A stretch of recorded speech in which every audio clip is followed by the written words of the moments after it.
राजधानी दिल्ली के आजादपुर मंडी स्थित टीपीटी सेंटर इलाके में बसी सैकड़ों झुग्गियों को दिल्ली विकास प्राधिकरण के आदेश के बाद तोड़ दिया गया है।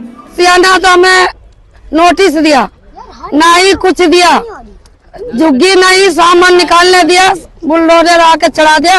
पुलिस वाले भी ये कह रहे थे कि जल्दी बुलडोजर चढ़ा दो और के कोई वीडियो ना बना लेकर। स्थानीय लोगों का कहना है कि सरकार उनके साथ नाइंसाफी कर रही है, क्योंकि 2015 कानून बना था, उसमें साफ तौर पर कहा गया था कि जहां भी सरकारी जमीन पर अवैध कब्जा है और लोग वहां रह रहे हैं, उनको पुनर्निवास के तहत पहले मकान दिया जाएगा, फिर उनको हटाया जाएगा। लेकिन यहाँ तो बिल्कुल ही उल्टा हो रहा है। हमें बिना किसी नोटिस दिए हमारे सैकड़ों मकानों को तोड़ दिया गया और अब यहाँ रहने वाले लोग बेघर हो चुके हैं। कुछ नहीं बोला, हमारे तरफ से ऊपर से ऑर्डर है, हम तोड़ेंगे तो तोड़ेंगे, तुम लोग अपना समझो, जहाँ मर्जी वहाँ जाओ। हम कहाँ जाए 5-5 बच्चे लेके? हम तो यही जिएंगे, यही मरेंगे, जब तक नहीं देंगे कुछ हम यहाँ से जाएंगे नहीं। फैक्ट्री में काम करती हूँ, मेरा हस्बैंड मंडी में काम करके गुजारा कर रहे हैं। प्रशासन के द्वारा बिना नोटिस इस डिमोलिशन के बाद से यहाँ के लोग सड़क पर आ गए हैं और अब कहीं ऐसी मजदूर संगठन उनके बचाव में आए हैं। मजदूर संघ का साफ तौर पर कहना है कि सरकार को जब वोट लेना होता है तो इनको अपना कहते हैं और जब अपना काम निकल जाता है तो इनके ऊपर कार्रवाई करना शुरू कर देते हैं। बहुत तकलीफ हो रही है हमको, हमारे बच्चे हैं ऐसे अनाथ हो जा रहे हैं हमारे बच्चे, हम सड़क पे पड़े हुए, हमारे को देखभाल करने वाले कोई नहीं है, सरकार देखने के लिए आ नहीं रही है हमको, हम कहाँ जाएंगे? हमारे बच्चे ऐसे चोर चुहार के बीच में जवान बच्चे हैं, छोटे बच्चे हैं, कहाँ जाएंगे? देखो प्लीज हमारी हेल्प करो। जिस तरह से आज यहाँ पर आजादपुर में लोगों को बेघर किया गया है, अब इनके पास कोई रास्ता नहीं है।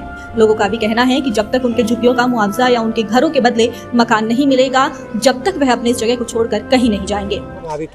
यहाँ पर लगभग 250 घर स्ट्रक्चर ऐसे हैं जिनके घरों को रोक दिया गया है। अभी कम से कम 20-25 घर और हैं जिनको तोड़ने के लिए कह के गए कि अभी हम किसी भी वक्त यहाँ पर आ सकते हैं।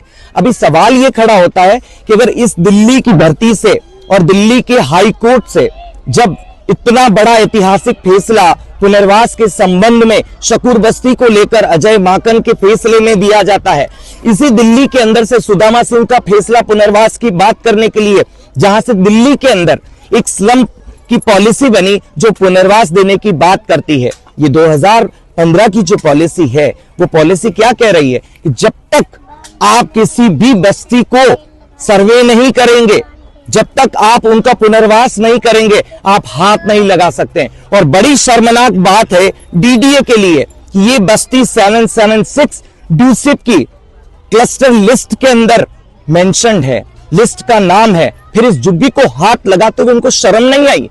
इनकी मानवता बिल्कुल बढ़ गई है। कानूनी रूप से ये तमाम लोग मजबूती रखते हैं और अब इनको गरीब समझ के उन्होंने बुलडोजर पर रान दिया।